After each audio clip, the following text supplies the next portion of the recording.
Do your mashed potatoes turn out gluey, lumpy? Today I'm going to show you how to avoid those problems altogether. The key to keeping your potatoes from getting lumpy is to cut them evenly before you cook them. That means cutting them in even slices, not chunks, which are almost impossible to control. What you want to do is take your sliced potatoes and put them in cold water. And you want to swish them around with your hands and get some of that starch out. And you want to repeat that cold water rinse 2 to 3 times. Add salt to the cooking water for your potatoes and then bring it up gently to a simmer and then turn the heat down.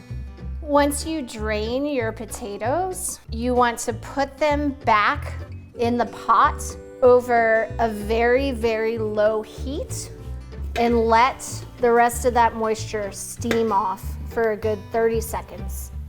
The trick to mixing your potatoes is you want to touch it as little as possible. If you overwork your potatoes, you're going to whip up that starch and you're going to make them gummy. What you're left with here are perfect Thanksgiving mashed potatoes. To find the recipe, go to southernkitchen.com.